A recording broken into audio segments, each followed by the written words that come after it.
গাঁ গ্রামগুলোতে এই ধরনের ধর্মসভাগুলোর মূলত লক্ষ্য থাকে এইটা যে যারা ইসলাম ধর্ম অবলম্বী মানুষ আছেন তারা যাতে আরো সুন্দরভাবে ইসলামটা মেনে চলতে পারেন তার কিছু দিশা মানুষকে দেখানোর চেষ্টা আমরা করি।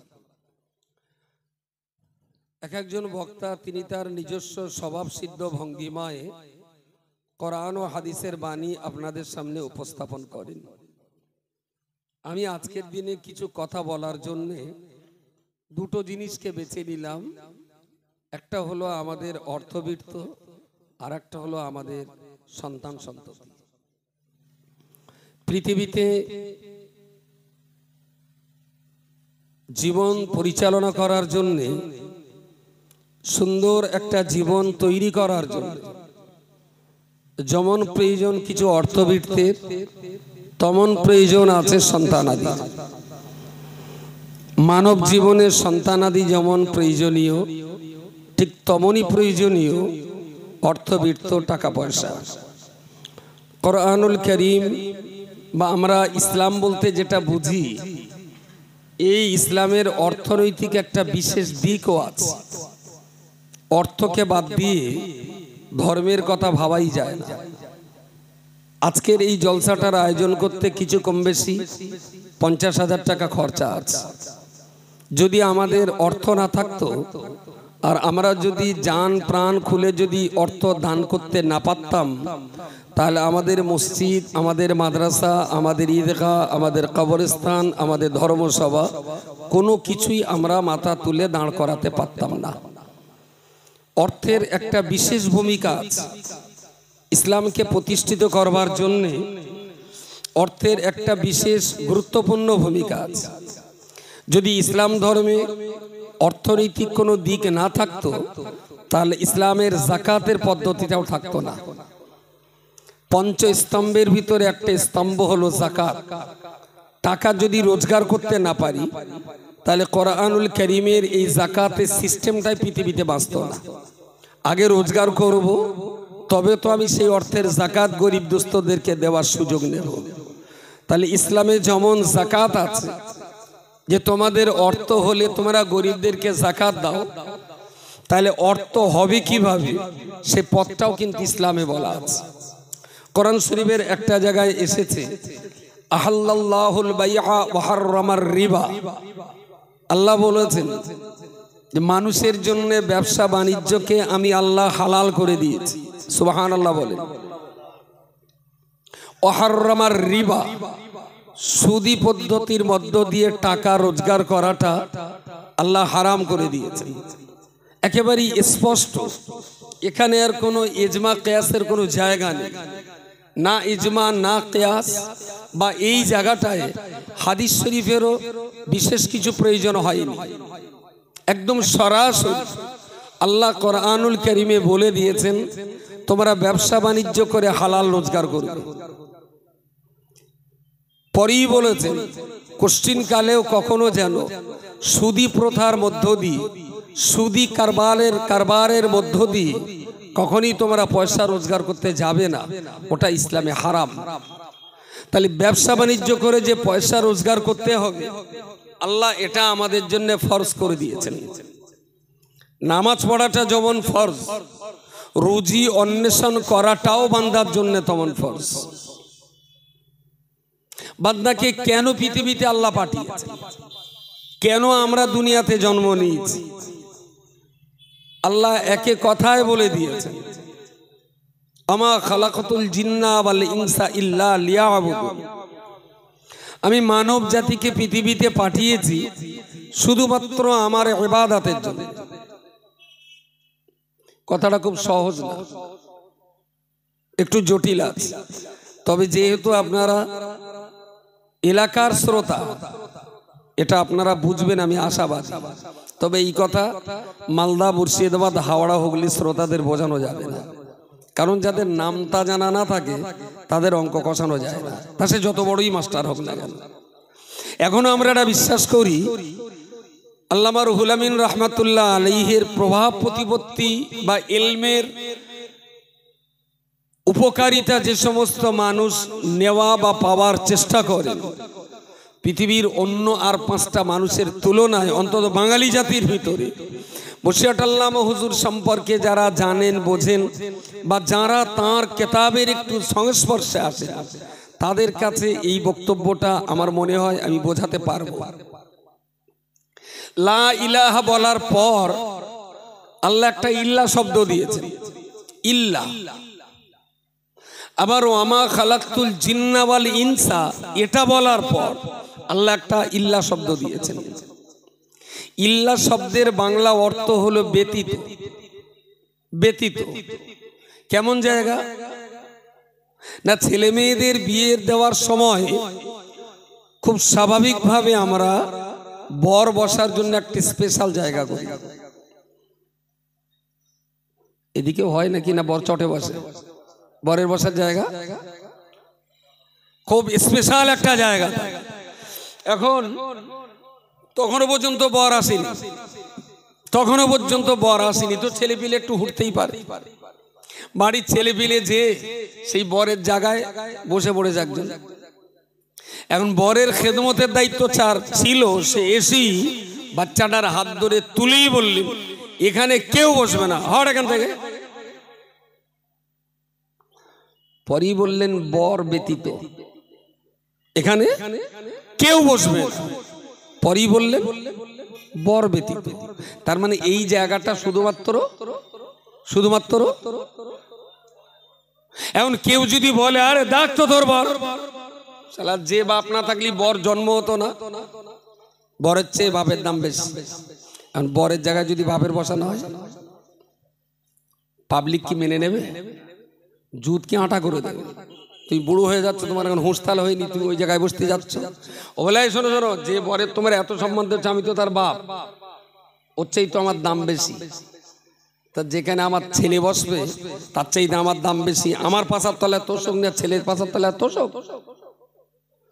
যদি জোর করি বাপ বসতে চায়, বসাবেন? হ্যাঁ, কেন বাপের দাম কি কম? দাম, তাহলে বেশি দামি না বসিয়ে কম দামি বসাচ্ছেন কেন? বরের পাশায় যদি একটা লেপ দিতে হয়, তাহলে বরের বাপের পাশার তলায় দুটো দিতে হবে, ওর দাম বেশি।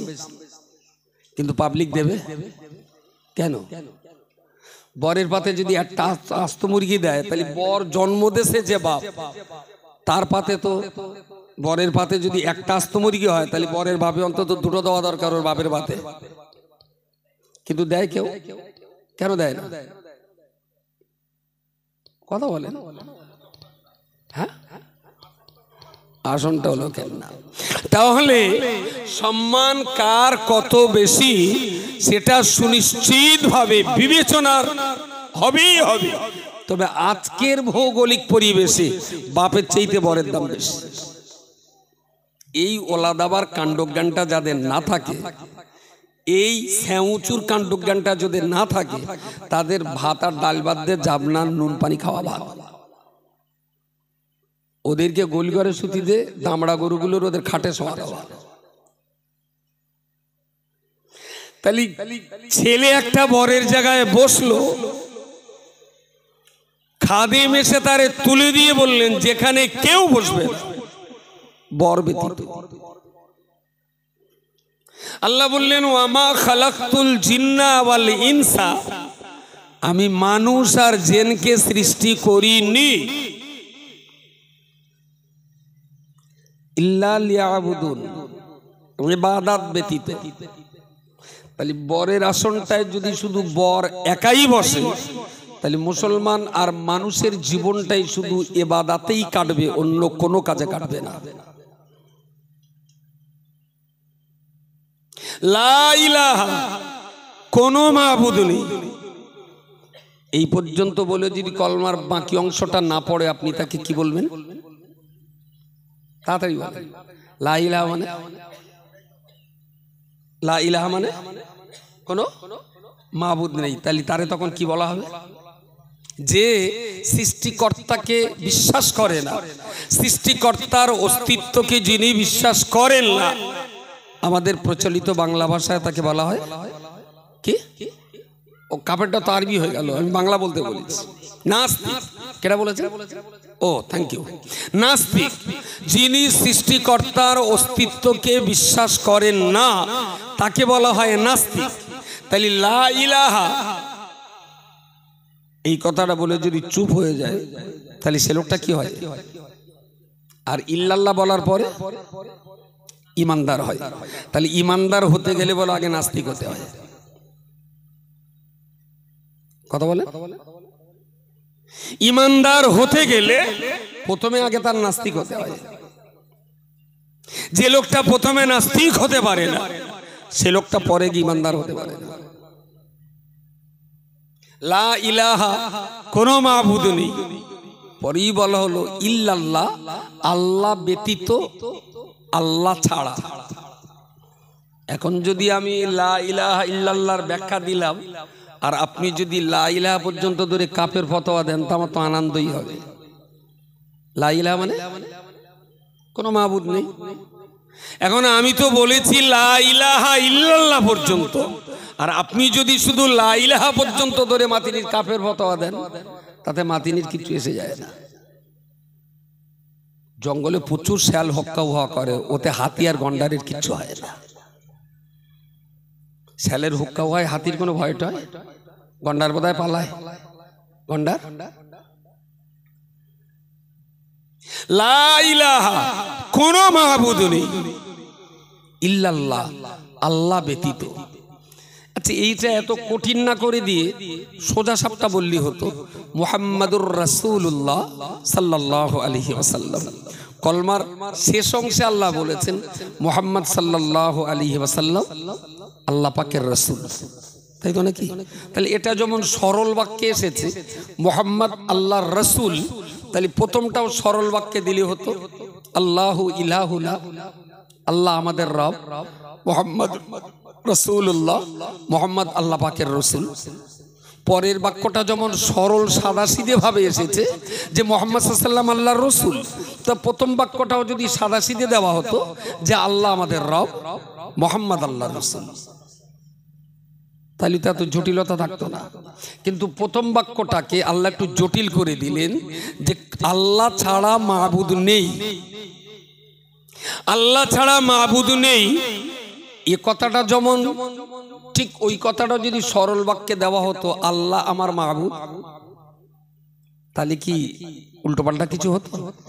আল্লাহ আমার মাবুদ এ কথাটাও যা, আর আল্লাহ ছাড়া মাবুদ নেই এ কথাটাও যদি একই রকম হতো তাহলে আল্লাহ ওইটা না দেইটা দিলে কেন? গুরুত্ব একটু দেখ না, অনেকটাই বেশি, অনেকটাই বেশি। আচ্ছা যে পুকুরে হাইব্রিড চাষ হয় সে পুকুরে কেউ পার্শে মাছ চাষ করে, হাইব্রিড মাগুর মাছ। যে পুকুরে হাইব্রিড মাগুর মাছ চাষ হয় ওই পুকুরে কেউ বেলে মাছ চাষ করে? হ্যাঁ, শুধু ছেড়ে আসবে ওই পর্যন্ত, বাকি যা দায়িত্ব হাইব্রিড করে দেবে।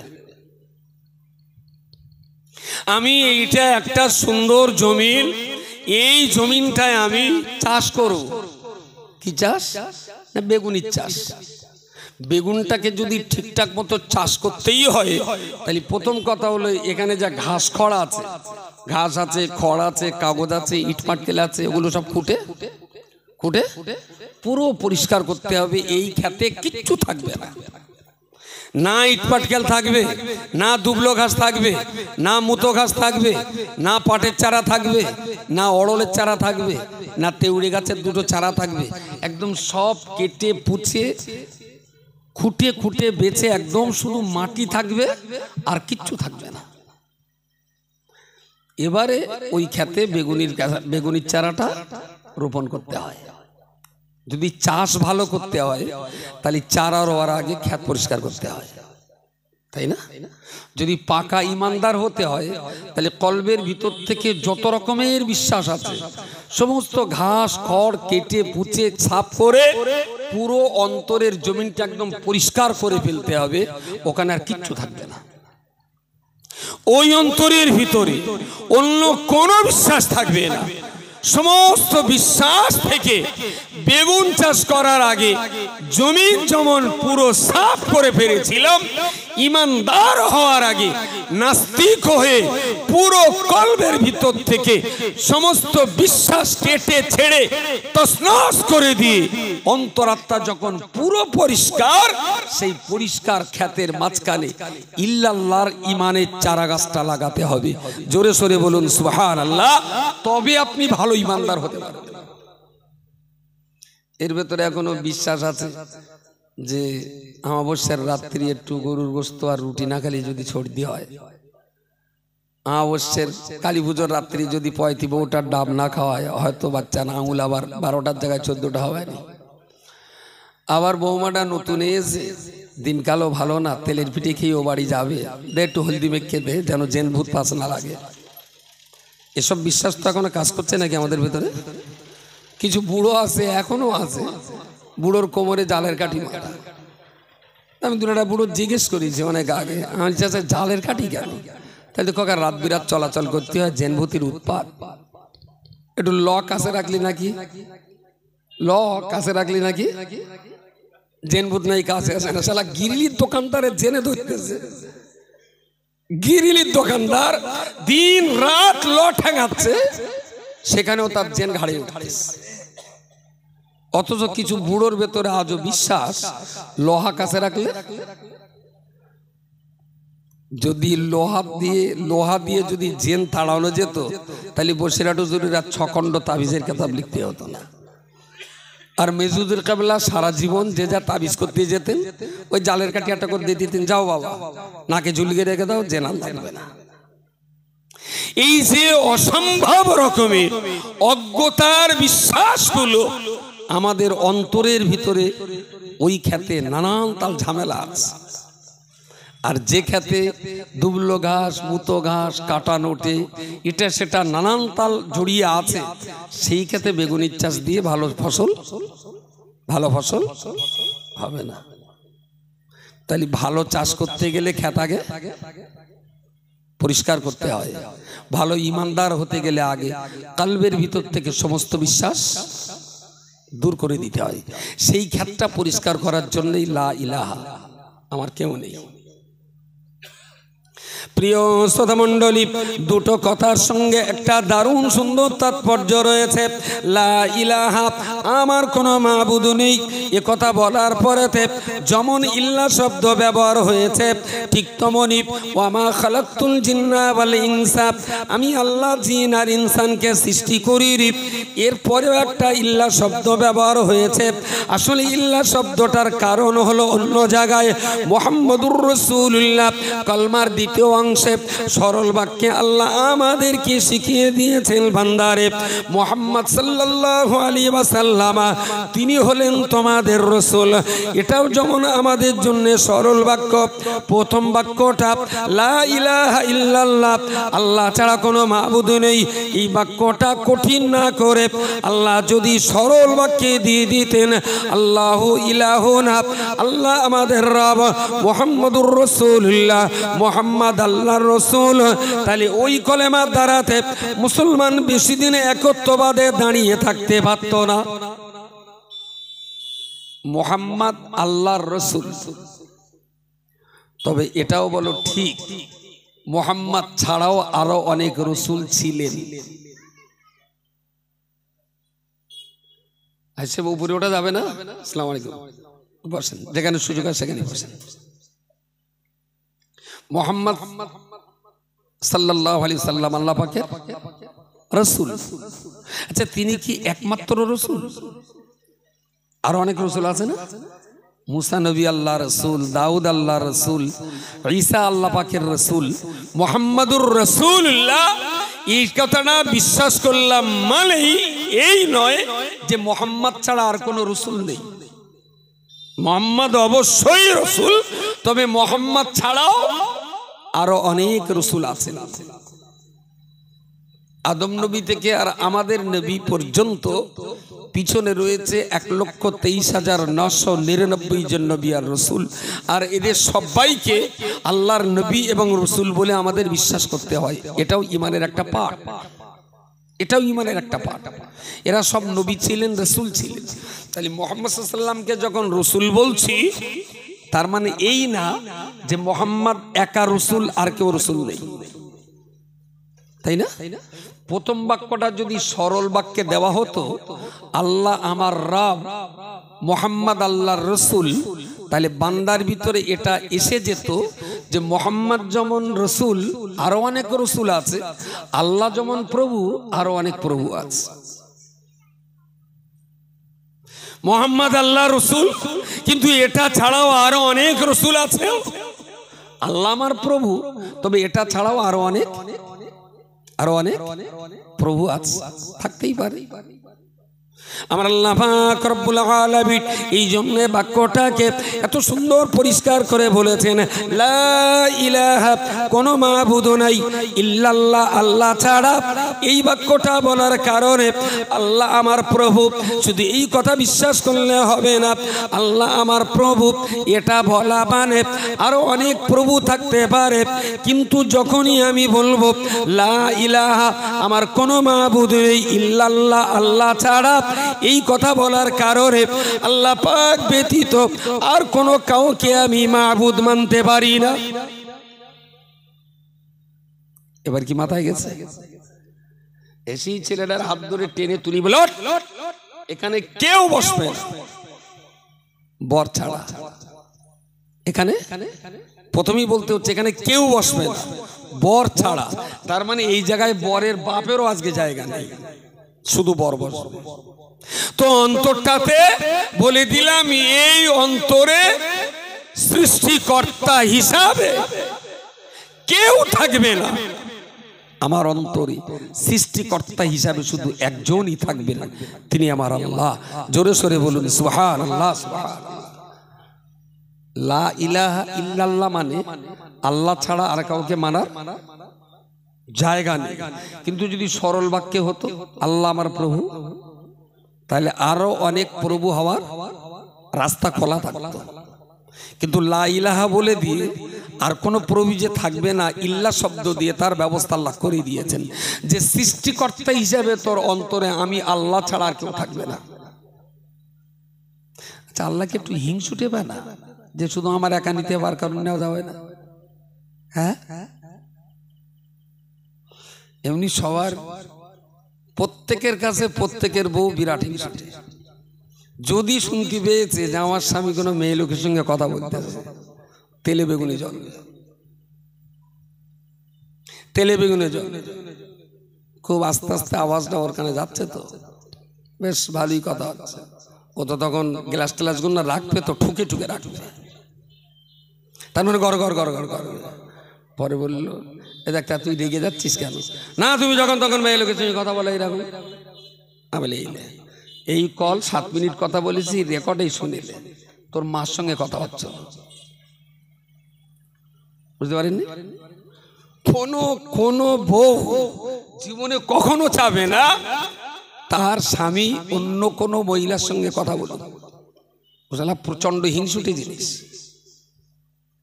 আল্লাহকে একটু হিংসুটে পায় না যে তোর অন্তরে আমি ছাড়া আর কারো রাখা যাবে না? হ্যাঁ, আসলে রাগা যাবে কি যাবে না সেটা পরের কথা। অন্তরে সৃষ্টিকর্তা হিসাবে আর কাউকে রাখার মতন কেউ আছে কি? আর কেউ নেই। তো নেই সকল। টাকা তো একটাই, যেটা গভর্নরের সিগনেচার আছে। 5 টাকার চাটনি কিনলেও 500 টাকা পুরস্কার পড়ে। ছেলেপিলি চাটনি কিনে দেখেন না, 5 টাকার চাটনিতে 500 টাকা পুরস্কার পড়ে, কিন্তু ওদের গভর্নরের সিগনেচার নেই। ওটা যদি অরিজিনাল টাকা হতো তা ওই টাকা দিয়ে আবার 500 চাটনি কেনা যেত। তাহলে মানুষ আর অন্য কারবার করতো না, শুধু চাটনি কিন্তু সারা জীবন, যদি চাটনির টাকাতে কাজে লাগানো যেত। বুঝতে পারেননি? আমাদের দেশে যা এখন ফতোয়া ফারাইজ নে কাফির টাফির বলে হুড়ি গেলে যাচ্ছে, ওতে আমার ঘোড়ার ডিম হয় ফেদা, সব চাটনির টাকা, সব চাটনির টাকা। ওতে গভর্নরের সিল সব বলি, তুই শালা বাঁশি দিবি আর আমি মাঠেতে বেরিয়ে যাব, আমি তো তোর রেফারি বলে মানবো তবে তো। কথা পাওয়া যায়। তোর রেফারির লাইসেন্স থাকবে, রেফারির যোগ্যতা থাকবে, তুই আমার খেলের মাঠের রেফারি সাব্যস্ত হবি, তবে তো তোর বাঁশিতে আমি মাঠ ছাড়বো। হ্যাঁ, আমি মাঠে করতিস খেল আর তুই পাকা রাস্তায় বাজাচ্ছিস বাঁশি, তা তোর মতন বাঁশিতে আমি মাঠ ছাড়ি? আমি কি তোর মতন ইডিয়েট নাকি? তুই বাঁশি দিবি আর আমি মাঠ ছেড়ে দেবো? কল্পনা কলের গান পেয়েছিস? ওই মোড়ের মাথায় দাঁড়িয়ে বললো, চৈতল গ্রামে যত লোকের বউ আছে আমি সবার বউ তালাক করে দিলাম। আরে বউটা তোর হবে, তারপর তো তালাক দিবি। বুঝতে পারেন কি বলেছি? ও বলে দিলে সবার বউ তালাক করে দিলুম, আর গ্রামের লোককে হিলা করার জন্য মতালক খুঁজ দিবে। এরা যেন দেশের লোকে সব বকা পেয়েছে, আর ওরা যা বলবে সব এরা গরুর মতন করে গেল। কল্পনা কলের গান। লা ইলাহা ইল্লাল্লাহ, প্রথমেই আমাকে স্বীকার করতে হবে লা ইলাহা, নেই কোনো মাবুদ, নেই কোনো মাবুদে কথা বলা মানে আমার অন্তরাজ্যে সৃষ্টিকর্তার কোনো বিশ্বাস থাকলো না, আর সৃষ্টিকর্তার বিশ্বাস থাকলো না মানেই আমি তো নাস্তিক হয়ে গেলাম। আমার কলবের ভিতরে সৃষ্টিকর্তার অস্তিত্বের বিশ্বাস করলাম না মানে আমি তো নাস্তিক হয়ে গেলাম। আমি যেই নাস্তিক হয়ে গেলাম একই দমে পরক্ষণেই বলে দিলাম না না না না, আমি কখনো নাস্তিক নই। আমার অন্তররাজ্যে কোনো কিছুই থাকবে না সৃষ্টিকর্তা বলে, শুধুমাত্র আল্লাহ পাকের বিশ্বাস থাকবে। লা ইলাহা ইল্লাল্লাহ, ইল্লা শব্দের মধ্য দিয়ে যেমন আমার অন্তরের ভিতরে আল্লাহ পাক ছাড়া আর কাউকে আমি জায়গা দেব না, ঠিক তেমনি ভাবে যদি আপনি বুঝতে পারেন ওয়া মা খালাকতুল জিন্না ওয়াল ইনসা, আল্লাহ পাক নিজেই বলেছেন আমি জিন এবং ইনসানকে সৃষ্টি করিনি ইল্লা লিয়াবুদুন, শুধুমাত্র আমার ইবাদত ছাড়া। তাহলে অন্তরের ভিতরে অন্তররাজ্যে এক আল্লাহ ছাড়া সৃষ্টিকর্তা হিসাবে যেমন আর কেউ থাকবে না, মুসলমানের জীবন জিন্দেগিতে ইবাদত ছাড়া, বলেন বলেন, ইবাদত ছাড়া আর কিচ্ছু থাকবে না। বিশ্বাসের জায়গায় আল্লাহ ছাড়া আর যেমন কেউ থাকবে না, আর কাজের জগতে ইবাদত ছাড়া মুসলমানের আর কোনো কাজ থাকবে না। মুসলমানের সাবালক সাবালিকা হওয়ার পর থেকে ইন্তেকালের আগ পর্যন্ত মুসলমানের একটাই প্রজেক্ট, দ্যাট ইজ ইবাদত, দ্বিতীয় কোনো প্রজেক্ট থাকবে না। এখন প্রশ্ন, ইবাদত কারে বলে? ইবাদত কারে বলে? আমাদের সমাজে যেটা ধারণা আছে, নামাজ পড়া, রোজা রাখা, হজ করা, যাকাত দেওয়া, পিতামাতার সেবা করা, গরিবের একটু দান করা, মানুষের একটু বিপদে পড়লে তার জন্য একটু সময় দেওয়া, এইগুলো আমরা ইবাদত ভাবি। তাও অতটা ইবাদত ভাবে না। ইবাদত মানি ভাবে একটু শয়ে বাড়াতে, নামাজ কালাম বেশি পড়তে হবে, এটা একটা ইবাদত। তারপরে 27 কদর একটু রাত জাগ দিয়ে হবে, এটা একটা ইবাদত। এখনো মা চাচিরা বলে, দেখ সকালকার দুপুরে একটু একটু ঘুম গেলে আজকে একটু রাত জাগ দিয়ে হবে। প্রচলিত হয়ে গেছে আমাদের দেশ। যেখানে যা সকাল করে বাড়ি আসি, শবে বারাতের দিন একটু রাত জাগ দিয়ে হবে। এখন শবে বারাত, 27 কদর, নামাজ, টুপি আর দাড়ি, রোজা আর বকরা ঈদের গরুর গোশ, এগুলো ইবাদতের বাইরে বলছি না, তবে এই কটাই কেবল ইবাদত না।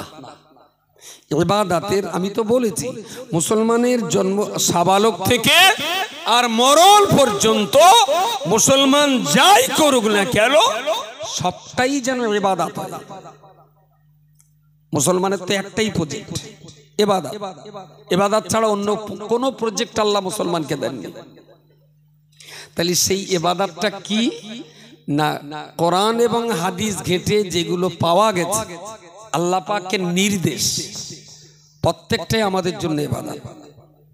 কোরআন এবং হাদিস ঘাটাঘাটি করে যেগুলো আমরা পেয়েছি আল্লাহ পাকের নিষেধ, সেই কাজগুলো না করাটাই হলো ইবাদত।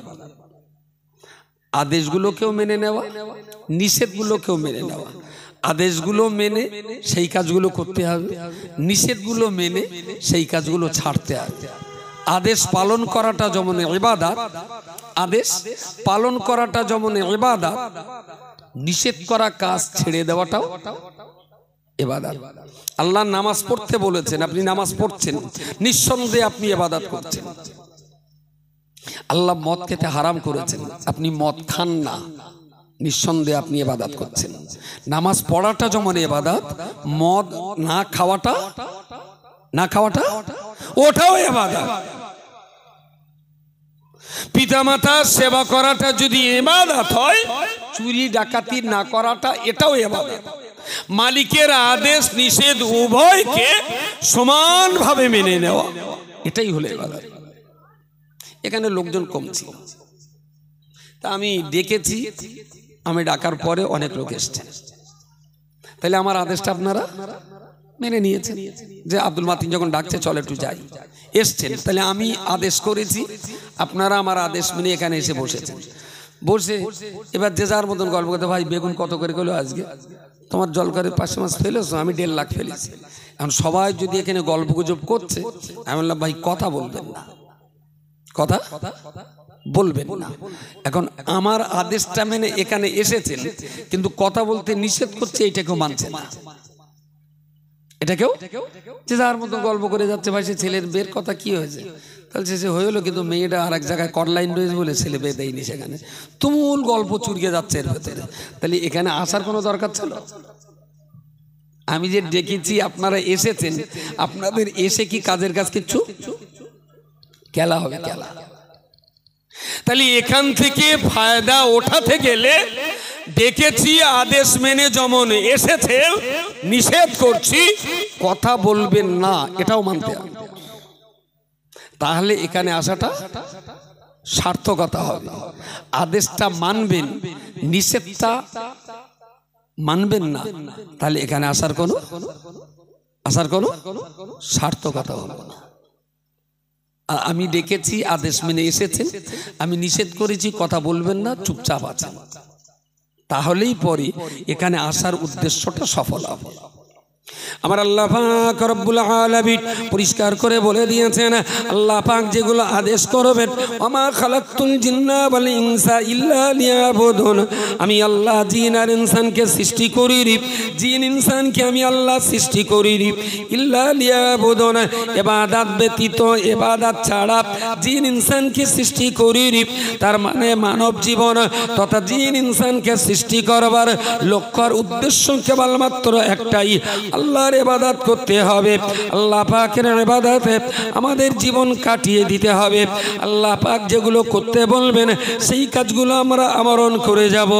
আল্লাহ পাক রব্বুল আলামিন যে কাজগুলো করতে নিষেধ করেছেন, আল্লাহর নিষেধ করা কাজগুলো কোনো দিনের জন্য আমরা করব না। এই আদেশ এবং নিষেধের মাঝখানে, আদেশ এবং নিষেধের মাঝখানে তবেই তো আমি ভালো একজন আবেদ বান্দা হয়ে দাঁড়াতে পারবো। যখনই আল্লাহর ইবাদত ভালো করতে পারবো, তবেই তো আমি আল্লাহর আবেদ বান্দা হতে পারি। আল্লাহ নামাজ পড়তে বলেছেন, এই আদেশ যেমন আমরা মেনে নিলাম, আল্লাহ পাক রব্বুল আলামিন ধোঁকা দিতে আমাদের বারণ করেছেন। আমি বাকায়দা নামাজ পড়ি, আবার জলকরের বাগদা চিংড়ের ভেতরে নৌকার জলুই ঢুকিয়ে আমরা বিক্রি করি। জলুই না কি বলে, এরকম দুমুখো পিন, সালা চায়নার লোক বাগদা চিংড়ি কিনে খাচ্ছে আর গালের ভেতর ওইরাম কড়মড় করতেছে, দাঁত টাত ভেঙে চুরমার হয়ে গেছে। বের করে দেখে এরকম বেঁকানো, ঠিক এরকম পেরে। এই এমাস কোম্পানি শিগগির ঠোঙা দেখ, বললে এটা জেএসকে কোম্পানি, শিগগির জেএসকে কোম্পানির দর। এই তোমরা এই প্যাকেটের মাছ ভরেছো, এতে পেরেক বেরোচ্ছে। ওরা আবার ওখান থেকে সেই প্যাকেটে কোথাতে কোন মাছ কোন প্যাকেটে ওদের হিসেব থাকে, আর মাছ কোথাতে বলে চৈতলের মাল, বলে চৈতলের মাছ এইটা, তা বলে হ্যাঁ, বলে আর একদম ওখানকার মাছ আমার কোম্পানি রিজেক্ট। বুঝতে পারেননি? 24 পরগনার মাছের একটা বিরাট সুনাম ছিল, তার সুনামের গোষ্ঠীর হাড়ে আদা দেদে সই পেরেক ঝাড়ও খেয়েছে জলকর মালিকরা কদিন। যে মাছ 800 টাকা কিলো, সেই মাছ 300 টাকা, 350 টাকা, 400 টাকায় যে বাগদা চিংড়ি এসি ক্যামেরায় যাওয়ার কথা, ভদ্রলোক ফুটপাতে চলে গেছে। তাহলে নামাজ পড়াটা যদি ইবাদত হয়, মাসের ভিতরে ভেজাল না দেওয়াটা এটাও ইবাদত। যারা নামাজের ক্ষেত্রে আল্লাহর আদেশটা মেনেছেন, ধোকার ক্ষেত্রে ধোকাটা বন্ধ করতে পারেনি, তারা আবেদ বান্দা না, তারা আবেদ বান্দা। নামাজটাও পড়তে হবে, ধোকাটাও বন্ধ করতে হবে, তবে আপনি ভালো ইবাদতকারী আর আপনার এটা ইবাদত ভালোই হচ্ছে। ইবাদত ছাড়া মুসলমানের জীবনে, ইমানদারের জীবনে দ্বিতীয় there is no project, there is no programme.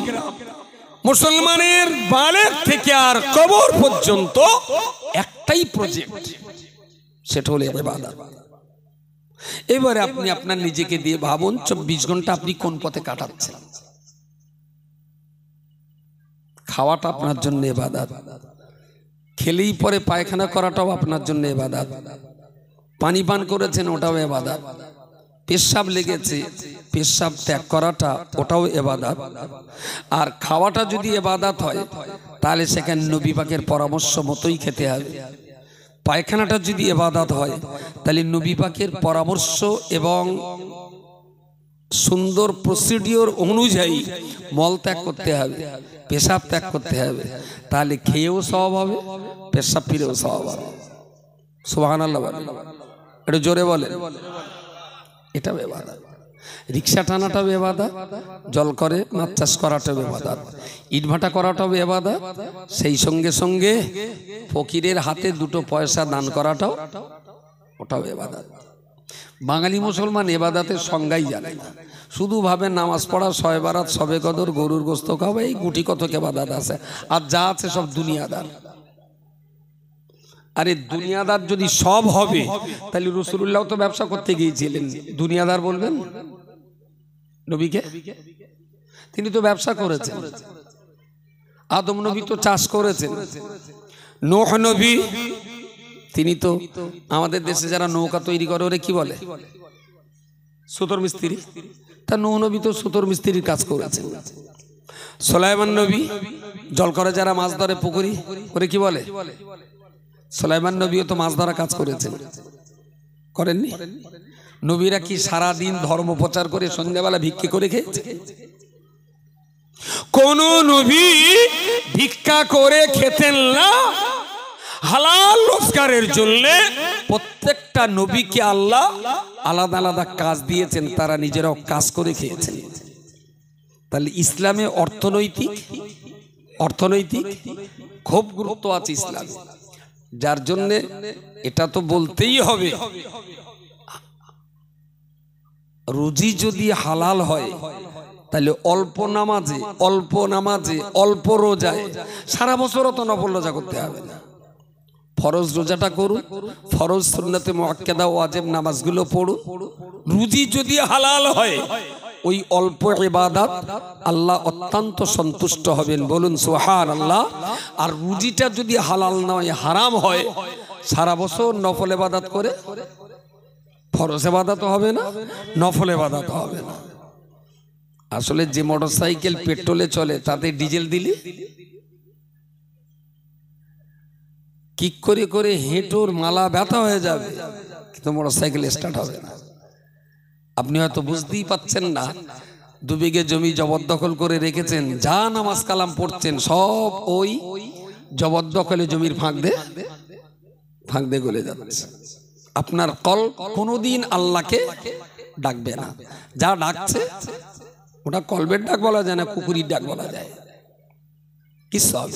তো যেখানে হালাল রুজি, ইবাদত, নামাজ, কালাম, কবুলিয়াতের শর্ত হালাল রুজি, তাহলে এই হালাল রুজিটা যদি রোজগার না করেন তাহলে আপনার জীবন বিষণ্ণ হয়ে পড়বে। রোজগার আপনাকে করতেই হবে। তো নামাজ পড়াটা যেমন ইবাদত, হালাল রোজগার করাটাও। এবং লিখে রাখুন, আপনি নামাজ পড়লে যেমন সওয়াব হয়, হালাল রোজগার করলেও সওয়াব। একটা ইটভাটায় 500 লেবার খাটে, 500 লেবার খাটে। এই যে 500 লেবার আপনার বদৌলতে ইটভাটায় কিছু করে কেমনে খাবার একটা লাইন পেয়েছে। এই 500 পরিবার রোজগারের একটা পথ আপনার ওসিলায় পেয়েছে, এটা একটা বিরাট বড় সাদকা। প্রত্যেকটা ইটভাটার মালিক এর সওয়াব পাবে। সুবহানাল্লাহ বলেন। তবে যদি মাতাল না হয়, তবে যদি জেনাখোর না হয়, তবে যদি পয়সাটা একেবারেই যদি হারাম পথে খরচা না হয়, একটু যদি পাত্রটা ঠিক থাকে, ইটভাটার মালিকরা জান্নাতে যাবে। কিন্তু এত পরিমাণ টাকা আল্লাহর দেশে যে টাকা গুনতে গুনতে সে হারামিয়ার নামাজ পড়ার টাইম পাচ্ছে না। তাহলে আমি বলতেই পারি, তাহলে তুই সেই যখন জাহান্নামে যাবি, তাই ইটভাটার ওই চিল্লুর ভেতর একবার ঘুরিয়ে আয়, দেখ জাহান্নামের মজাটা কিরকম। এটা একটা বহুত বড় সাদাকা, যে একটা ভাটায় যদি 500 লোক থাকে, মিনিমাম 300 পরিবার চলছে। তার আপনার ভাটার উসিলায় দুটো হালাল রোজগারের পথ পেয়েছে। আপনি ব্যবসাটা হালাল করে করুন, তাতে না টাকা দুটো কম হবে, তাতে না 1 লাখ টাকা না হয় 90,000 হবে। যদি এই সততা নিয়ে ব্যবসা করেন, ইখলাসের সঙ্গে যদি ব্যবসা করেন, আল্লাহ আমার এই ভাটাটা তুমি বিপদ আপদ থেকে বাঁচাও, আমার ভাটার উসিলায় 300 পরিবার চলে, আল্লাহ তুমি গজব দিও না আমার ভাটাটায়, আমার দুটো রোজগার কমাই হোক, আল্লাহ এতটা মানুষের খাওয়ার কষ্ট হবে, তুমি দয়া করে আমার ভাটাটায় গজব দিও না। আরে এ তো আল্লাহর ওলি হয়ে যাবে ভাটারা মালিকরা, এতটা লোকের দোয়ায় এ তো এমনি আল্লাহর ওলি হয়ে যাবে। জলকর মালিক 700 বিঘে জলকর করছেন, তার ভিতরে প্রায় 900 প্রজা, কারো 1 বিঘি, কারো 10 কাঠা, কারো 5 কাঠা, এইরকম সব জমি নিয়ে আপনি 700 বিঘে জলকর করছেন। আমার সে 3 কাঠা জমির লিজের টাকাটা দেওয়া, যখন তখন টাকা, যখন তখন বললো মার হয়ে গেল, মনে হচ্ছে যে না আমার টাকা তৈরি করার মেশিন রয়েছে, পরে আস পাওয়ার একদিন। আচ্ছা, ওর জল করে কলেরা পক্ষঘাত হবে না, তা পাকা রাস্তায় হবে? শালা তারই জমিতে তোর পোঙা পাকা, তারই জমিতে তোর রস, আর তুই তারে এইভাবে ধমকি দিবি? আর ধমকি তো সে তোরে দেবে, জমিটা তো তার। ও চাচা এসছেন, আয় আসুন আসুন, আয় গো যাই, দুটো বড় তেলাপিয়া মাছ ভাত ভালো করে, এক্ষুনি ভাত, চাচা দুটো ভাত দে। খোকা এসছিলাম, আমার সে মেয়ের বে জমির লিস্টটা যদি দে। আরে চাচা টাকা তো দেবই, তুমি যখন আমার জল করে এসেছো একটু দোয়া করে যাও, দুটো ভাত খাও, আমি টাকা দিচ্ছি।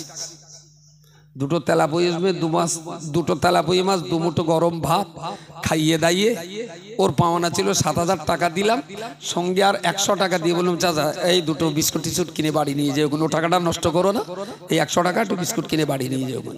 শালা ওই চাচা মনে মনে আস্তে আস্তে বলবে, আল্লাহ এই লোকটা তুমি ভালো রেখো। দোয়া করার জন্য সবসময় কাবার গেলাপ ধরে দোয়া করতে হয় না। হাজিরা কাবার গেলাপ ধরে কেঁদে কেঁদে যে দোয়া করে, তার চাইতে অনেক দামি দোয়া। এই গরিব মানুষটা যদি একটু মর্যাদা পায়, একটু যদি সম্মান পায়, ওর ওই মনের দোয়ায় আল্লাহ ওর জল করে কত রকমের বরকত দেবে। জল করে তো ভাইরাস হওয়ার কথা না, শালা মালিকরা ভাইরাস তো খোদার কাছ থেকে কেড়ে নিচ্ছে, বুঝতে পারেন? সত্যিকারের অর্থে জমি মালিকরা যদি মর্যাদা পায়, পায় কি বলে মনে হয় এখন? হ্যাঁ, আমি বলছি মালিকদেরকে, জমি মালিকদের মর্যাদা দিতে শিখুন। তারাও মানুষ, তারাও মানুষ, তারা গরিব, তাদের মর্যাদা দিতে শিখুন। লক্ষ লক্ষ টাকা দিতে হবে না, তাদের মনুষ্যত্বের মানসিক মর্যাদাটুকু দেন, তারা মন খুলে যা দোয়া করে দেবে, তাতে ইনশাল্লাহ আপনার ভাগ্য প্রসন্ন হয়ে যাবে। ওই যে 2 পিস তেলাপিয়া মাছ আর 1 মুঠো ভাত দিয়ে চাচার খাইয়ে দিলেন, সামনে বছর ওই জলকার আপনি নিয়েছেন 14,000 টাকা, কেউ যদি 24,000ও বলে, ওই চাচা এসে বলবে না জলকার এই খোকা দাও দিন। বুঝতে পারেন কি বলেছি? ওই দুটো তেলাপিয়া মাছে তো 10,000 টাকা বেঁচে যাবে। বলে আমার জমি আমি খোকা ছাড়া অন্য কারো দেবো না। ভালো ব্যবহার করতে শিখুন। প্রিয় শ্রোতা মণ্ডলী, যে কথা বলতে বলতে এত দূর পর্যন্ত এসেছি, তাহলে আল্লাহ পাকের ইবাদত হলো তার আদেশগুলোকে মেনে নেওয়া। আল্লাহ পাকের ইবাদত হলো তার নিষেধগুলোকে মেনে নেওয়া। যে কাজ করতে বলেছেন সে কাজগুলো আমরা করে যাব, যে কাজ করতে বারণ করেছেন আল্লাহর নিষেধ করা কাজগুলো কোনো দিনের জন্য করব না। এই ইবাদত আমাদের যা সাবালক সাবালিকার পর থেকে মরণ পর্যন্ত আমরা চালিয়ে যাব। আর সেই ইবাদতের মাঝখানে দুটো বিশেষ অধ্যায় রয়েছে, একটা রয়েছে অর্থবিত্ত আর একটা রয়েছে আমাদের সন্তানাদি। আল্লাহ অর্থ রোজগার করতে বলেছেন, আমরা নিশ্চিতভাবে অর্থ রোজগার করব, তবে অর্থ যেটা রোজগার করব সেটা আল্লাহ পাকের পরামর্শ মতো রোজগার হবে। আবার এই টাকা যখন খরচ করব আমার আল্লাহর নির্দেশ আর পরামর্শ মতো খরচ হবে। আল্লাহ পাকের কাছে সন্তান চাইব, আল্লাহ পাক আমাদের সন্তান দান করবেন। আবার আল্লাহ দেওয়া সন্তানটাকে আমার আল্লাহ যেভাবে পরামর্শ দিয়েছেন আল্লাহর পরামর্শ মতোই তো আমি আমার সন্তানকে লালন পালন করব। এই দুটো বিষয় মানব জীবনে মোস্ট ইম্পর্টেন্ট, খুব গুরুত্বপূর্ণ। সঠিকভাবে টাকা রোজগার করা আর সঠিকভাবে খরচ করা, সঠিক পদ্ধতিতে সন্তান উৎপাদন করা আর সঠিক পদ্ধতিতে সন্তান মানুষ করা। এখন ছেলে ফিলে হচ্ছে না বলে কেউ যদি মেটেতে একটা বাচ্চা আসে, হ্যাঁ, তার যদি জিজ্ঞাসা করে খুশি তোর বাবার নাম কি, তাহলে তো আমি জানি না। তাহলে বাবার নাম জানিস না মানে? তাহলে আমার মা জানে। ডাক তোর মার, ওর মার ডাকলো, তা তোমার কচির বাবার নাম কি? তাহলে কি বলি বলো দিনি? আমি তো পুকুর পালি গাধুই, কোন পুকুরের পানিতে ছর্দি করেছো কি আর মনে আছে আমার? আচ্ছা, কি আল্লাহর পদ্ধতি মতন কি সন্তান উৎপাদন হলো? সন্তানটা উৎপাদন হতে হবে আল্লাহর বিধান অনুযায়ী, আবার সেই সন্তানটাকে লালন পালন করতে হবে আল্লাহ পাকের বিধান অনুযায়ী।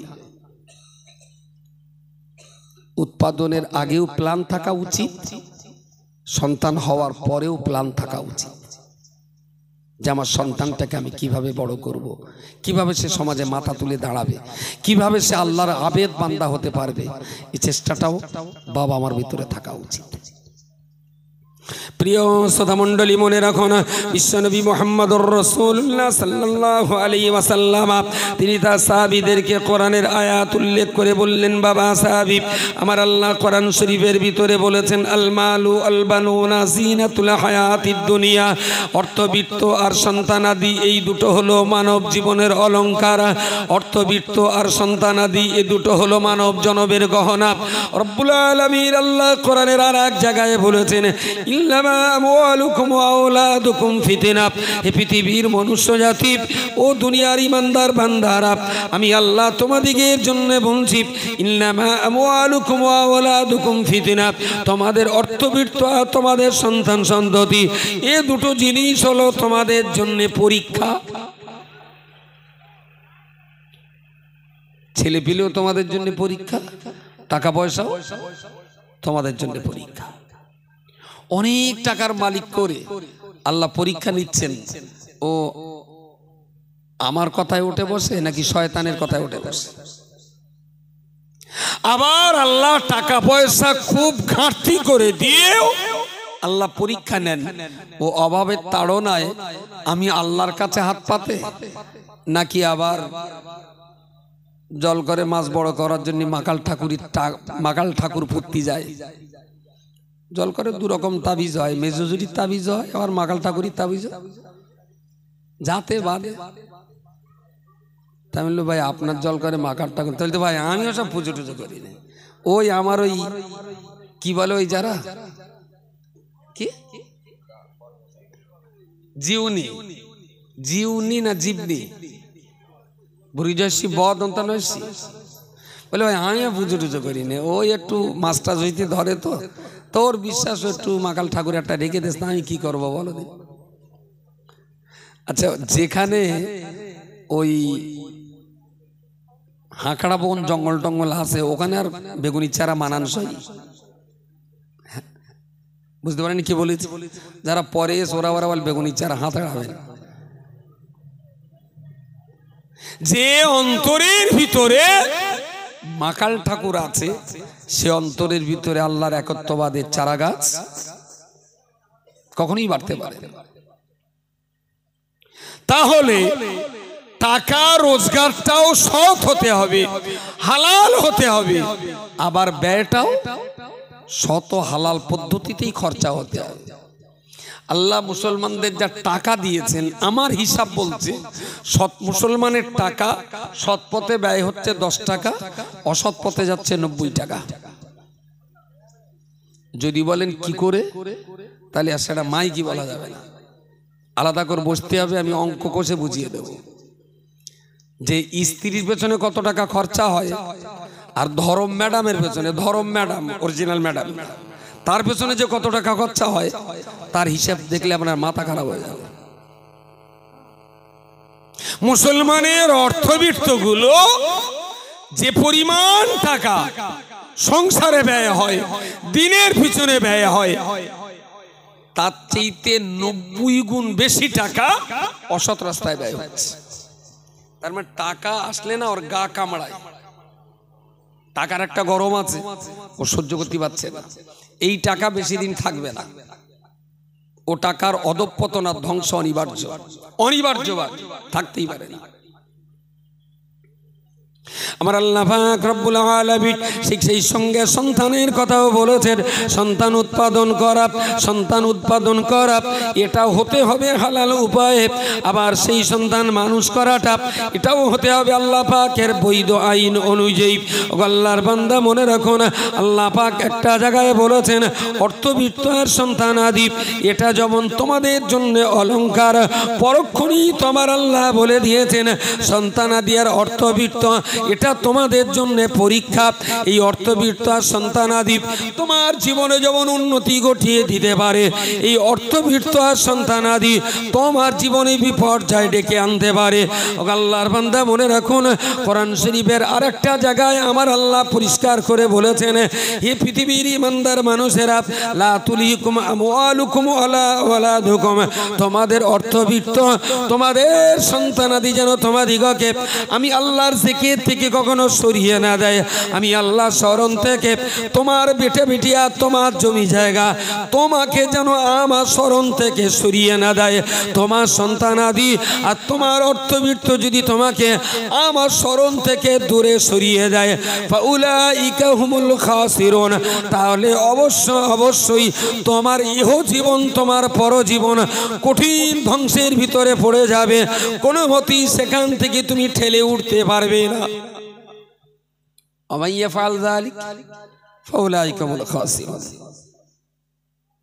টাকা রোজগার করুন, কিন্তু সাবধান, টাকা যেন আপনাকে ইসলাম থেকে দূরে সরিয়ে না দেয়।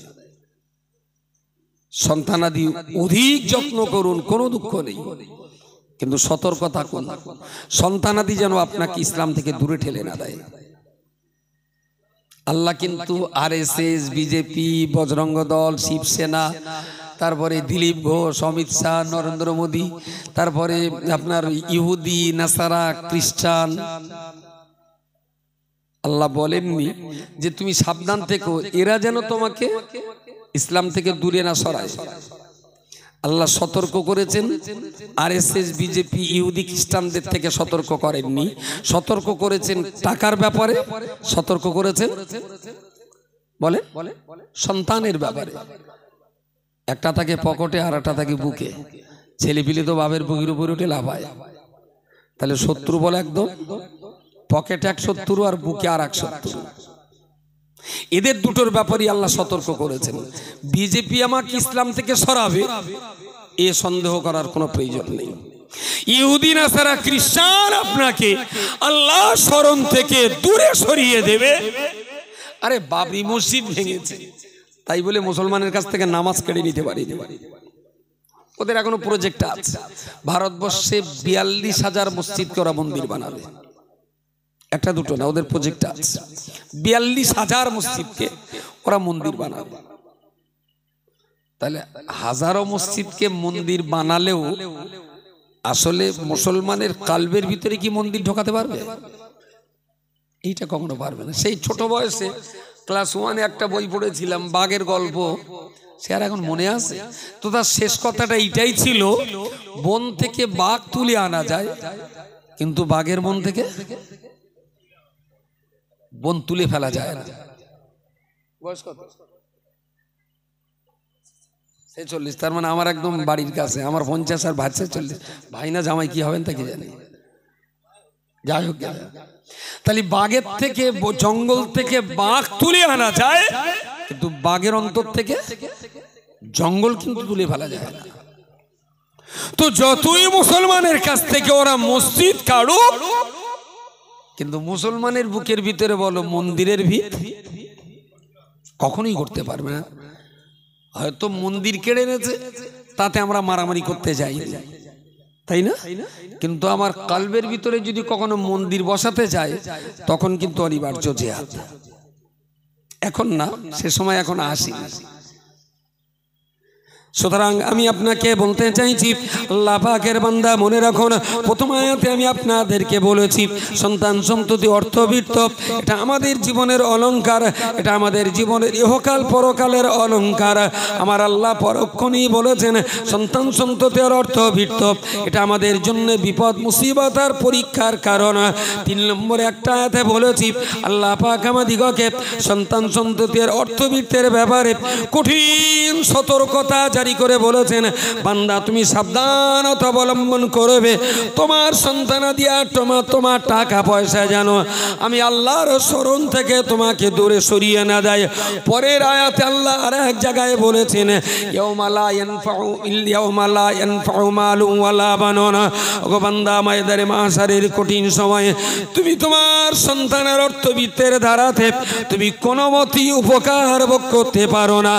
ইল্লা মান আতাল্লাহু বিকলবিন সালিম, কেবলমাত্র সেই লোকটাই হাসরের মাঠে জয়লাভ করতে পারবে যে মানুষটা একটা নিষ্কলুষ অন্তর নিয়ে, নিষ্কলুষ ঈমান নিয়ে যে মানুষটা আল্লাহর শাহী দরবারে হাসরে ধরা দিতে পারবেন, ওই লোকটাই সেদিন আল্লাহ পাকের জান্নাতের হকদার হয়ে যাবে। সুবহানাল্লাহ বলেন, একটু জোরে বলেন সুবহানাল্লাহ। ইল্লা মান আতাল্লাহু বিকলবিন সালিম, যে হাসরের মাঠে টাকা পয়সার জোরে আর ছেলে পিলের জোরে আমি রেহাই পাবো, এইটা যেন কোনো মনে না করে। লা ইয়ানফাউ মালু ওয়ালা বানুন, জমি জায়গা টাকা পয়সা সন্তান আদির কাছ থেকে কোনো উপকার পাওয়া যাবে না যদি দুনিয়াতে অন্তরটাকে ঠিক রেখে যদি আল্লাহর গোলামি করাতে পারি, তবে এটাই হবে আমার জিন্দেগির সবচেয়ে বড় পাওনা। কোরআন শরীফের একটা জায়গায় আল্লাহ বলেছেন, আয়াতটা আমি একটু বিস্মরণ হয়ে যাচ্ছি, যে আল্লাহর মতো ওমান আওফা বিআহদিহি মিনাল্লাহ, আল্লাহ বলছেন বান্দা তোমরা কি আমি আল্লাহর চেয়ে বড় কোন ওয়াদা পূরণকারী পেয়েছো? ওয়াদা পূরণ করা, অঙ্গীকার পূর্ণ করা। আল্লাহ নিজেই বলছেন বান্দাকে আমি আল্লাহ যে ওয়াদা পূরণকারী, আমার চাইতে অধিক বিশ্বস্ত আর কোন জায়গা তোমাদের কাছে আছে? সত্যি তো নেই। আমরা ওয়াদা করি, ভঙ্গ করি। ইন্নাল্লাহা লা ইখলিফুল মিয়াদ, আল্লাহ বলেছেন আমার ওয়াদা, আমার অঙ্গীকার কোনো দিনের জন্য ভঙ্গ হবে। আল্লাহর ওয়াদা অতীতে ভঙ্গ হয়নি, ভবিষ্যতেও কখনো আল্লাহর ওয়াদা ভঙ্গ হবে না। ওমান আওফা বিআহদিহি মিনাল্লাহ ফাস্তাবশিরু বিবাইইকুমুল্লাযী বায়াতুম বিহি ওয়া যালিকা হুয়াল ফাওজুল আযীম। বান্দার জান্নাত পাওয়াটা এটা হলো আল্লাহর পক্ষ থেকে সবচেয়ে বড় সফলতা। সুবহানাল্লাহ বলেন। অনেক পড়াশোনা করে চাকরি পেয়েছেন, কিন্তু এই চাকরি একদিন হাতছাড়া হয়ে যাবে। অনেক কষ্ট সৃষ্ট করে দুটো ইট ভাটা করেছেন, এই ইট ভাটাও একদিন হাতছাড়া হবে। অনেক কষ্ট করে দোতলা একটা বাড়ি তৈরি করেছেন, এই বাড়িটাও একদিন ভেঙে পড়বে। অনেক কষ্ট করে একটা জলকর করেছেন, এই জলকর একদিন শুকিয়ে যাবে। কিন্তু অনেক কষ্ট করে যদি আল্লাহর রহমতে জান্নাত কখনো পেয়ে যান, হারাবার কোনো ভয়, হারাবার কোনো, তো আল্লাহ বললেন ওয়াযালিকা ওয়াল ফাওজুল আযীম। এটাই হলো ঈমানদার বান্দাদের জীবন জিন্দেগীর সবচেয়ে বড় সফলতা, যে আমার জান্নাতের হকদার তারা হয়ে গেছে। আর এই জান্নাতের হকদার হওয়ার পথের সবচেয়ে সহযোগী আপনার টাকা পয়সার, আপনার সন্তানাদি। আমার এই জান্নাত হাতছাড়া হওয়ার ব্যাপারে সবচেয়ে বড় শত্রু হলো আপনার টাকা পয়সার, আপনার সন্তানাদি। এখন এই সন্তানাদি আর এই টাকা পয়সা কিভাবে ব্যবহার করবেন আর কিভাবে তাদেরকে লালন পালন করবেন, তা অবশ্যই অত্যন্ত সতর্কতার সঙ্গে আমাদের মূল্যায়ন করা উচিত।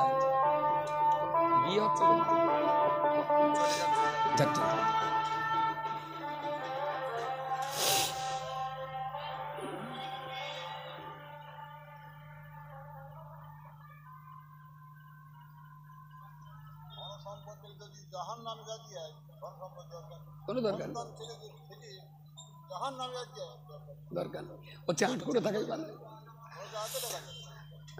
যাক, মন্দের ভালো, এরা বিয়ে করতে যাচ্ছে, তা ওদের কিছু বাজনা বাজা দিবে। মুসলমানের বাচ্চা যখন সালা ডিজে বাজকে ফিস্টি করতে যায়, মনে পাকা রাস্তায় জ্যান্ত পুঁতে ফেলে দেয় ডিজের আওয়াজ। আমি তো গাড়ির ভেতরে থাকি, কাঁচ তুলে দিলি গাড়ি পর্যন্ত কাঁপে, গাড়ি পর্যন্ত কাঁপে। এদের আর জাল কবে যেদের লজ্জা হবে আর কবে যারা মানুষ হবে। যাক, যে কথা বলছিলাম, তাহলে এই সন্তানাদি আর অর্থবিত্ত এরা আমার জান্নাত পাইয়ে দেওয়ার কারণ, আবার এই সন্তানাদি এই অর্থবিত্ত এরা আমার জান্নাত কেড়ে নেওয়ারও কারণ। একেবারেই পুরো আপনি ধরে নিতে পারেন দেশলার কাঠি। যদি দেশলার কাঠি ঠুকে চুলোই দিতে পারেন, তাহলে খুব জম্পেশ করে বিরিয়ানি খাওয়া হবে। আর দেশলার কাঠি ঠুকে যদি বিসলির চালে লাগান, তাহলে পৌষ মাসের কোঁথানি শীতি উঠোনে শুতি হবে। কি বলিস, বোঝা গেছে? সুতরাং যদি আপনার জ্ঞান থাকে ভেরি গুড, যদি জ্ঞানে না কুলায় বইপত্র কিনে পড়ুন, যদি সেটাও সম্ভব না হয়, তাহলে চাষাবাদ, ব্যবসা বাণিজ্য আর সন্তানাদিকে কিভাবে ব্যবহার করতে হবে, কিভাবে লালন পালন করতে হবে, কোনো না কোনো জাননেওয়ালা মানুষের কাছ থেকে জেনে নিন। যেমন আমাদের টাকা পয়সা তসরুপ হচ্ছে, তেমন মানব সম্পদ তসরুপ হচ্ছে। অর্থ তসরুপের চাইতে ভয়ঙ্কর হলো মানব সম্পদ তসরুপ হচ্ছে। মুসলমানদের বাচ্চা কাচ্চাগুলো প্রচুর পরিমাণ তসরুপ হচ্ছে।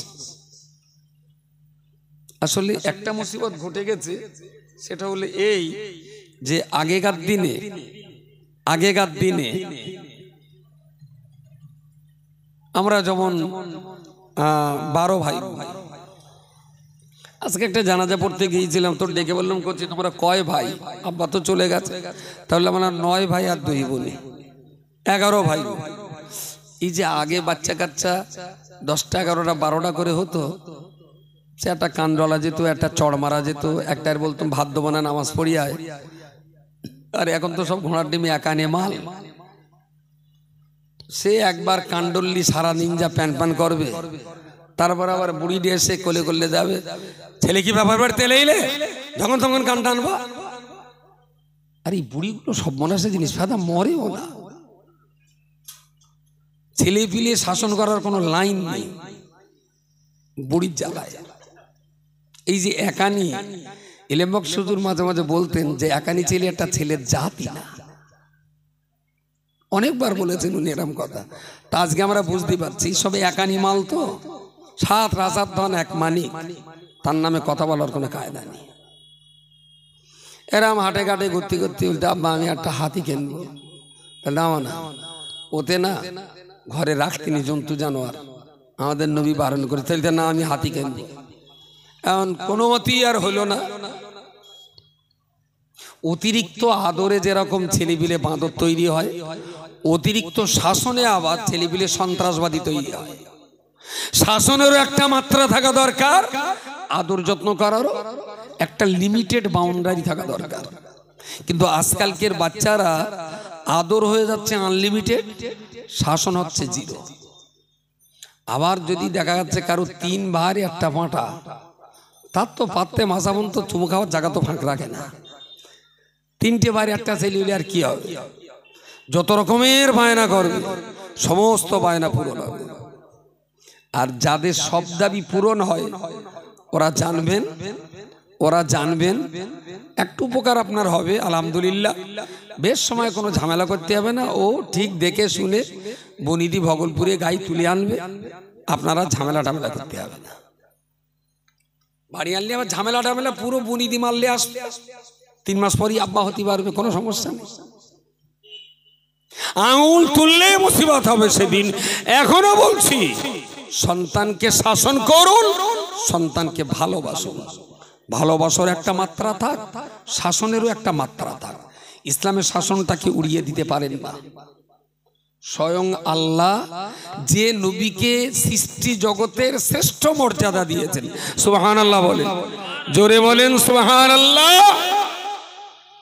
तमाम সৃষ্টি জগতের ভিতরে রাসূলুল্লাহর মতো মর্যাদাবান দ্বিতীয় কেউ নেই। যে নবীকে আল্লাহ স্বয়ং জিবরাইলকে পাঠিয়ে আরশে ডেকে কথা বলেছেন, আল্লাহ সে নবীকেও শাসন করেছেন, আল্লাহ রাসূলুল্লাহকেও শাসন করেছেন।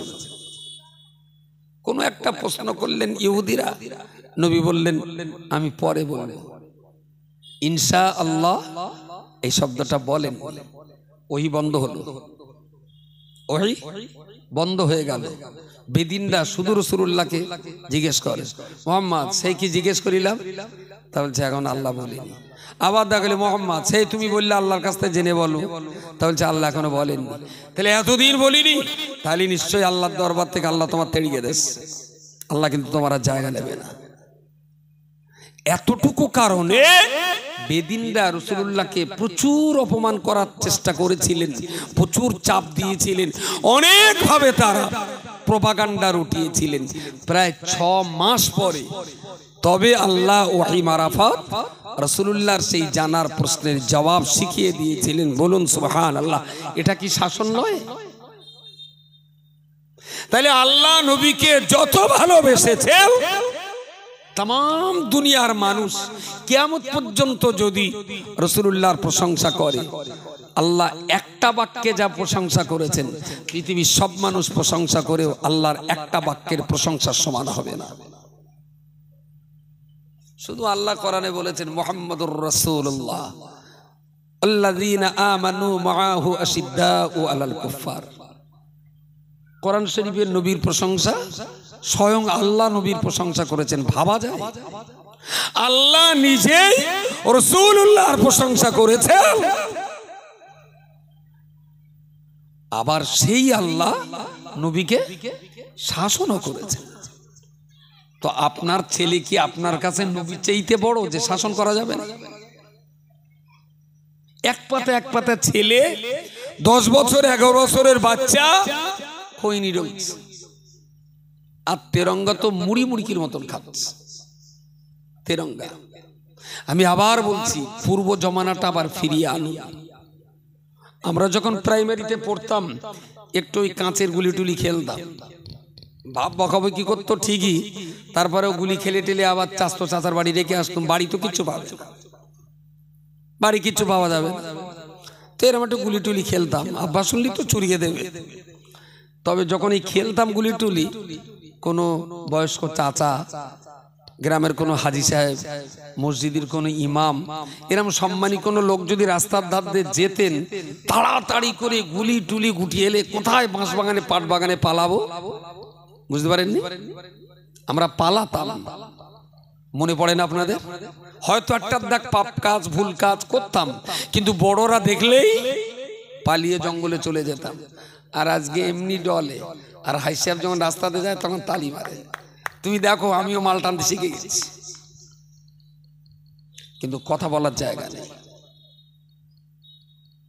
হাজি সাহেব যে রাস্তা থেকে এসে কপাট করে মুটাটা ধরে, জানোয়ার তোর 12 বছর বয়সে এখন যদি খৈনি খাস তোর ভবিষ্যৎ কি? ফটাস করে একটা চড়নে মেরে খৈনিটা দিলে ফেলে। এইবারে পল্টু ওই গাল ডলতি ডলতি করে ফাড়াতি বাড়ি যাবে। বাড়ির ভেতর থেকে ফুলন দেবী শাড়ি গুটকে ঘুরিয়ে নে কোমরে গুজে, এই পল্টু কি হয়ে রে? বলতে হাই সাহেব চাচা আমার সেই রাম জোরে মেরেছে। তোর মেরেছে? এইবারে ফুলন দেবী পল্টুর হাত ধরে করে চলে এলো হাই সাহেবের বাড়ি। ও হাই সাহেব ভাই, আঙ্গা পল্টুর মেললে কেন তুমি? তাহলে বৌমা এরাম একটুখানি বাচ্চা খৈনি ডোলে খাতি যাবে, তাই আমি একটা চড় মেরে খৈনিটা ফেলে দিয়েছি। ও খাচ্ছে ওর বাপের টাকার খৈনি, তোমার তাতে কি? বুঝতে পারেননি? এরাম মেয়ে লোক সমাজে এখন একটার দেখা আছে, একদম ফেড়ে ফেলে জ্যান্ত রাস্তায় পুঁতে ফেলে দিতে। একদম শুধু এমনি পুতলি হবে না, তাহলে আবার চারা হতে পারে। ফেড়ে ফেলে তার মানে গরম পানিতে সেদ্ধ করে তারপর পুঁততে হবে, যেন চারা না। সালাম মুসলমানের সমাজটা কি পশুর সমাজ না বাঁদরের সমাজ? 12 বছরের বাচ্চা খৈনি ডলবে, সেটাও কি বুড়ো মানুষকে দেখতে হবে? 14 বছরের বাচ্চা তেরঙ্গা খাবে, সেটাও কি মসজিদের ইমামকে দেখতে হবে? এটা কি জঙ্গলের রাজত্ব? আমি আবার বলছি, সমাজের দায়িত্বশীল যারা আছেন, একটু বয়স্ক মানুষ, সেই শাসন ফিরিয়ে আনুন। বিচার হোক আবার নতুন করে, হোক বিচার, ওর মাও বিচার দেয়, আর আপনারা গ্রামের 10টা বুড়ো মানুষও বিচার দেন। আমি জানি আপনাকে হয়তো গালি শুনতে হবে, আমি জানি হয়তো ছেলেটার মা আপনাকে প্রচুর উল্টোপাল্টা বলবে।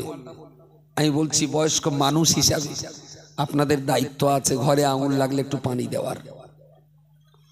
কিন্তু ওই ফসফরাস না কি একটা জিনিস আছে, বিজ্ঞানের ছেলেরা ভালো বুঝবে, ওর বোধহয় ফসফরাস না কি বলে। দাও দাও করে আগুন জ্বললে আগুনে পানি দিলে আগুন লেবে, আর ফসফরাসে পানি দিলে আগুন দাও দাও করে জ্বলবে। এটা বেশিরভাগ ব্যবহার করে কিন্তু চিটিংবাজ তাবিজ করে যারা, ওরাই ব্যবহার করে।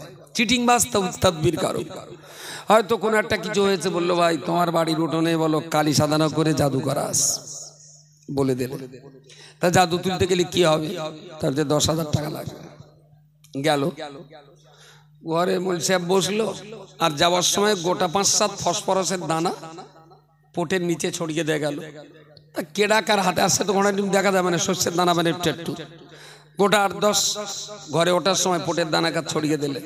এবার ঘরে বসে অনেক সময় বিড়বিড় করে পড়ে টোড়ে পানিটা একটু ফুদে বাড়িওয়ালার বললে এই পানিটা তোমার বাড়ির চারিদিকে ছড়িয়ে দাও, যেখানে জাদু আছে সেখানে আগুন ধরে যাবে। ও বেচারা পানি ছড়াতে যে পটে এসে দাও দাও করে আগুন জ্বলে উঠেছে। ও তো একদম,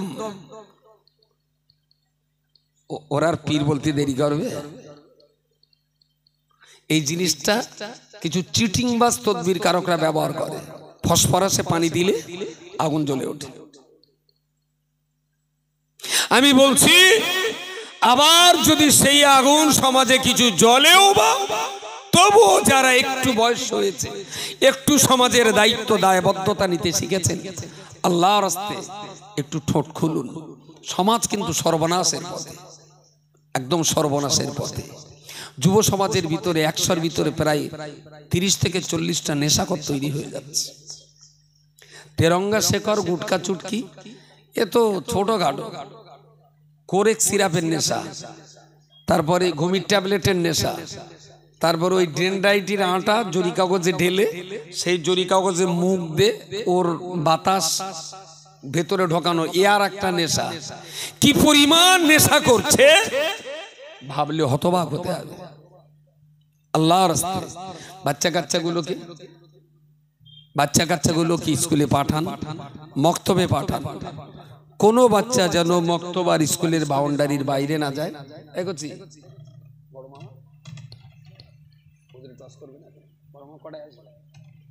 আলহামদুলিল্লাহ। বলুক একটু, আলেম মানুষ এসছেন যখন। আলহামদুলিল্লাহ। তো আমার শেষ কথা হলো এইটা, সবাই একটু একটু দায়িত্ব নেন। আমি আশা করছি আবার হয়তো আমরা সমাজটাকে বাঁচাতে পারবো। হাল ছেড়ে দেবেন না, ও আর আমাদের দ্বারা হবে না, আমরাও সব পারবো না, এই হালটা ছাড়বেন না প্লিজ। খোদার কাছে কিন্তু জবাব দিতে হবে যে তোমার চোখের সামনে সমাজে আগুন লেগেছিল, তুমি একটু পানি দাওনি কেন? তুমি একটু চেষ্টা করোনি কেন? আবু জেহেল আবু লাহাবরা কলমা পড়বে না, আল্লাহ মোহর মেরে দিয়েছে, তো রাসূলুল্লাহ তাদের কাছে বলা বন্ধ করে দিয়েছেন। আল্লাহ ফের নবীকে বললেন ওদের কাছে আর কলমার দাওয়াত দিচ্ছেন না কেন? রাসূলুল্লাহ বললেন আল্লাহ আপনি তো বলে দিয়েছেন ওরা কখনো ইসলাম গ্রহণ করবে না। বলে হ্যাঁ ওরা করবে না, তাই আমি বলে দিয়েছি। তোরা যখন ইসলাম গ্রহণ করবেই না তার বলতে যাব কেন? আল্লাহ বললেন না, আপনি ওদেরকে দিনের দাওয়াত দিতেই থাকুন। যদি দাওয়াত দেওয়া বন্ধ করেন তাহলে হাসরের মাঠে ওরা কিন্তু আপনার বিরুদ্ধে আঙুল তুলবে। যে রাসূলুল্লাহ যদি বারবার বলতেন আমরা একদিন মুসলমান হয়ে যেতাম। বুঝতে পারেন? আজকে সমাজে যারা এইভাবে সমাজটাকে সর্বনাশের দিকে ঠেলে দিচ্ছে, আপনি যদি আপনার দায়িত্বটা পালন না করেন ওরা কিন্তু হাসরের মাঠে আপনার দিকে আঙুল তুলবে।